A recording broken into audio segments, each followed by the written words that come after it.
మాస్టర్తో మాట మంతి కార్యక్రమానికి స్వాగతం. నేను మీ మాస్టర్ దుర్గాప్రసాద్. ఈరోజు మనతో పాటు ప్రముఖ real estate expert doctor Nandi Rameshwar Rao గారు ఉన్నారు. సార్ నమస్కారం సార్. నమస్తే సార్ మీ గురించి చెప్పాలంటే మీరు టాప్ 5 ఎమర్జింగ్ సిఓలో మీరు ఒకరు. ఒక 6,000 5,000 క్రోర్స్ టర్న్ ఓవర్ ఉన్నటువంటి కంపెనీకి మీరు సిఇఓగా ఉన్నారు. TEDx speaker, legendary award. కొద్దిగా నాకు ఆయాసం వస్తుంది సార్ మీ గురించి చెప్పాలంటే. 60,000 మందికి ఎంతమంది స్థలాలు 30,000 మందికి మీరు ట్రైనింగ్ ఇచ్చారు. ఒక 30,000 మందికి స్థలాలు పొలాలు కొనటంలో సహాయపడ్డారు. ఏంటి సార్ ఇంత ఓపిక ఎలా వచ్చింది ఏంటి అసలు? ఇలాంటి ముసలు చూసి మాకు కూడా ఇన్స్పిరేషన్ కదా. ఇటువంటి మీరు లెజెండరీ స్పీకర్ కాబట్టి ఒక మంచి లెజెండరీ క్వశ్చన్ అడగాలనుకున్నాను సార్. మన ప్రైమ్ మినిస్టర్ గారు బంగారం 1 సంవత్సరం పాటు కొనద్దు అని అంటున్నారు. దీనివలన ఏంటి లాభమా నష్టమా ఏంటి అసలు ఎందుకు ఆయన చెప్పాడు? మీలాంటి వాళ్ళు చెప్తే మాకు వినాలని సార్. ఎందుకు అలా చెప్పాడు? మీరు నన్ను అనకూడదు. మీరు మీ సారు చైర్మన్తో మాట్లాడి పిఎం క్యాబినెట్లో నాకు పదవి ఇప్పిస్తున్నా ఏం మాట్లాడుకుంటారు చూసి. ఇది భారతదేశంలో మనం ఇంపోర్ట్స్ అనేది 2 మెయిన్ ఐటమ్స్ మీద ఖర్చు పెడతాం. ఇంపోర్ట్ డ్యూటీ అంటే ఫారెన్ ఎక్స్చేంజ్. వరకు ఆయిల్ ఒకటి అండి, క్రూడ్ ఆయిల్ ఒకటి, గోల్డ్ ఒకటి. ఈ రెండింటి మీద అండి ఎక్కువ, అంటే మిగతా కూడా ఉన్నాయి. ఎక్కువ మోతాదులో ఈ రెండింటి మీద కొన్ని బిలియన్ డాలర్స్ని మనం. సో ట్రంప్ గారు ఏం చేస్తున్నారు, మనకి ఇంచుమించు వ్యతిరేకంగా చెప్పట్లేదు కానీ అంటే మనం ఎదగకూడదు. మనం వాళ్ళ స్టేజ్కి వస్తే అది ఇబ్బంది. సో మనం ఎదగకుంటుండాలంటే తారీఫ్ వేశాడు April 25లో. ఒక్కొక్కటి మన మీద ఒక్కొక్క రాంబాణం బ్రహ్మాస్త్రం వదులుతూనే ఉన్నాడు. మన ఆయన తట్టుకుంటూనే ఉన్నాడు మోడీ గారు. అయితే ఇప్పుడు ఉన్న లేటెస్ట్ పరిస్థితి ఒకటి, గోల్డ్ ఎక్కువ కొనుక్కుంటాం. మన India one of the highest user of gold. So దాన్ని తగ్గించితే మన ఫారెన్ ఎక్స్చేంజ్ బయటికి వెళ్ళదు. అది మనకు మన నిల్వలు ఉంటాయి, నిలువలు మనకి ఉంటాయి. అది మనకు అంటే కొంటున్నాం అంటే మనం డాలర్ని స్ట్రెంగ్త్ పెంచుతున్నాం. స్ట్రెంగ్త్ పెరిగితే మనం వీక్ అయిపోతాం. రూపీ ఆయన నుంచి డాలర్ స్ట్రెంగ్ చేయాలనుకుంటారు, మోడీ గారి నుంచి రూపీని స్ట్రాంగ్ చేయాలనుకుంటారు. సో ఇద్దరు పోరాపోవటం. Sunrisers Hyderabad, Mumbai Indians అట్లా మ్యాచ్ ఎట్లా ఉంది అన్న. ఇక్కడ డాలర్ రేటు తగ్గాలి, మనకి రూపాయి రేటు పెరగాలి. కానీ పెరగాలంటే అక్కడ చాలా మిస్కమ్యూనికేటెడ్. ఈరోజు 93-92 రూపాయలు ఉంది ఒక డాలర్ రేటు. ఒక డాలర్. అంతకుముందు 30, 40, 50 పెరుగుతుంది. ఇప్పుడు 100 అయింది అనుకుంటే స్ట్రాంగ్ అయిందా వీక్ అయిందంటే వీక్ అయింది, స్ట్రాంగ్ అవ్వలే. మన డబ్బులు ఎక్కువ వెళ్ళిపోతున్నాయి అది. కాబట్టి మనం తగ్గించాలి. అంటే ఎప్పుడైతే రూపీ వాల్యూ డాలర్ తగ్గుతుందో మనకి ఇంపార్టెంట్ బెనిఫిట్, ప్రైస్లు తగ్గిపోతాయి. ఎంతగానో మనం ట్రంప్ని బాస్ చేసామంటే బాస్ చేస్తాడు ఒకటి. రెండోది కరెంట్ డెఫిసిట్ అకౌంట్. అదేంటంటే మన భారతదేశ తాలూకా ఎకానమీని బ్యాలెన్స్ చేస్తాం. ఎక్కువ పోతే మనం వీక్ అయిపోతాం. తర్వాత రిజర్వ్స్. ఇప్పుడు చాలామంది యుద్ధాలు అవుతున్న దేశాల్లో చూసుకుంటే కనుక మీరు ఇన్కమ్ లేదు వాళ్ళకి. ఇన్కమ్ లేనప్పుడు ఏం చేస్తారు, ఏవైతే సెంట్రల్ రిజర్వ్స్ అయితే ఫారెన్ అయితే ఫెడరల్ రిజర్వ్స్ ఉన్నదో అవి మార్కెట్లోకి వదులుతారు. 2,000 టన్నులు వచ్చింది అనుకోండి, ఎక్సెస్ సప్లై ఉంటుంది, రేట్ పడిపోతుంది. ఇప్పుడు ఆ పరిస్థితి లేదు. కొత్తది మనం ప్రొడ్యూస్ చేయాలంటే మైనింగ్ కాస్ట్ ఎక్కువ ఉంది. సో ఇలా ఇది వాడుతుంటూ పోతే రేపు గోల్డ్ మనం కొనలేం, రేట్లు పెరిగిపోతుంటే. లాస్ట్ ఇయర్లో కొనేవాళ్ళు ఎక్కువ ఉన్నారు. 80,000 నుండి 90,000 కొనేవాళ్ళు, 1,80,000, 1,56,000, 1,60,000 కూడా అమ్ముకున్నారు. ఇప్పుడు అమ్మేవాళ్ళు ఎక్కువైపోయారు. ప్రాఫిట్, నేను 80,000 కొన్నాను, 1,50,000 కొంటే డబుల్ ప్రాఫిట్. అందుకని ఇప్పుడు కొనేవాళ్ళు లేరు గోల్డ్కి. అదొకటి. తర్వాత ఈ గోల్డ్ వాడినందువల్ల ఏమవుతుంది, పసుపు, పసిడి, పచ్చదనం. పసుపు, పచ్చదనం ఇది అత్యంత ఇష్టమైన ఒక వస్తువు లేడీస్కి. అవునండి, పసుపు ఇష్టం అండి, పసిడి, బంగారం, పచ్చదనం. సో ఇక్కడ ఏమవుతుందంటే వాళ్ళు ఏ ఫంక్షన్కి వెళ్ళాలన్నా, మీ వాళ్ళైనా మా వాళ్ళు ఎవరి వాళ్ళైనా ఒక ½ కేజీ గోల్డ్ లేనిది బయటికి వెళ్ళట్లేదు ఫంక్షన్కి. అది షో ఆఫ్. అవునండి, పుస్తుల దాటి ఉంటే సరిపోదు. కానీ ప్యాషన్, డబ్బు, అవైలబిలిటీ సో అది తగ్గారు.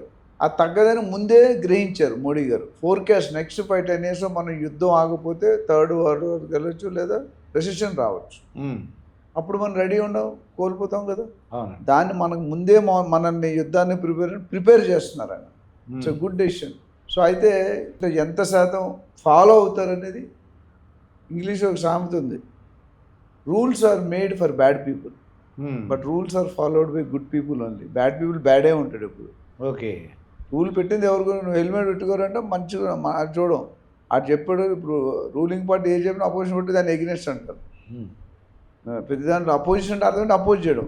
నువ్వు ఏది రైట్ చెప్పినా అపోజ్ చేస్తావు, రాంగ్ చెప్పినా అపోజ్ చేస్తావు. సో ఇక్కడ ఆ పరిస్థితి ఉంది. సో ఇవన్నీ చేసుకుని గోల్డ్ ఎందుకు కొనొద్దు అంటారంటే, ఒకటి వన్ మెయిన్ రీజన్ అంటే వాడకం తగ్గించాలి. దానివల్ల ఇంపోర్ట్ డ్యూటీ ఎక్కువ కట్టక్కర్లేదు. మేడ్ ఇన్ ఇండియా వస్తువులు వాడుకోండి. Make America great America Trump గారు లాస్ట్ టైం మాట్లాడుకున్నాం. మనం మేక్ ఇన్ ఇండియా అంటే ఆయన అది అంటున్నాడు.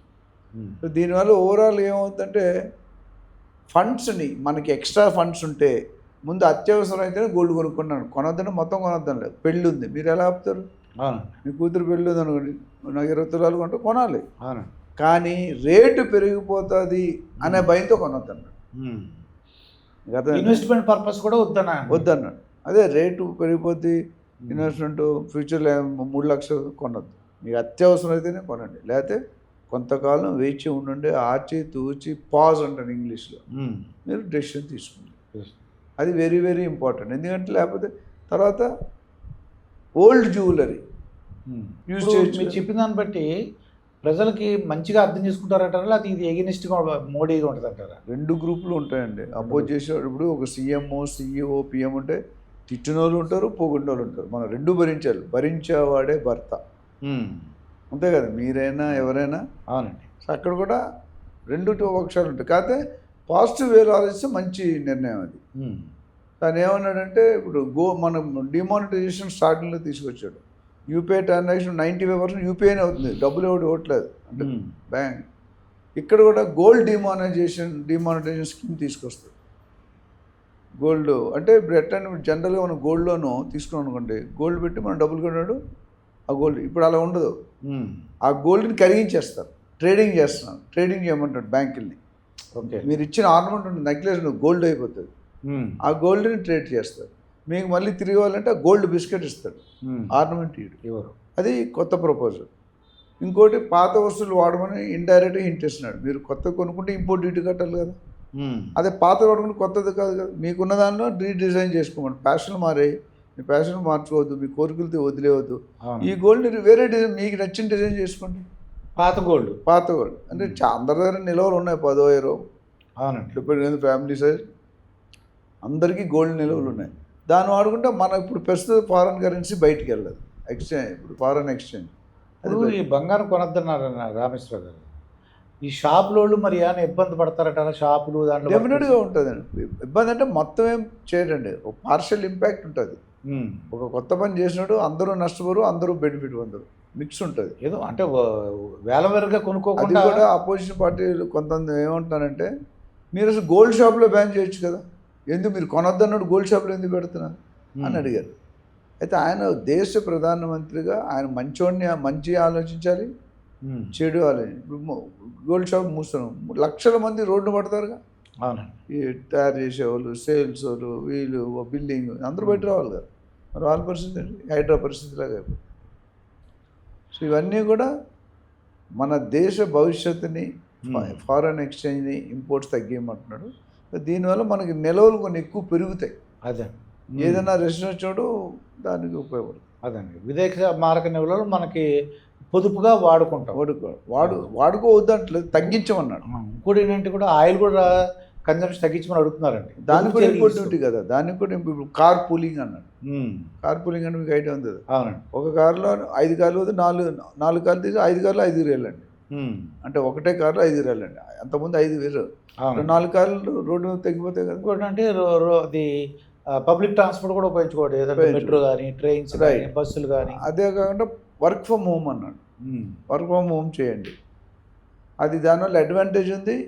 డిసడ్వాంటేజ్ అంటే ఒకడే 3 ఉద్యోగాలు చేశాడు, దొరికిపోయారు గతంలో.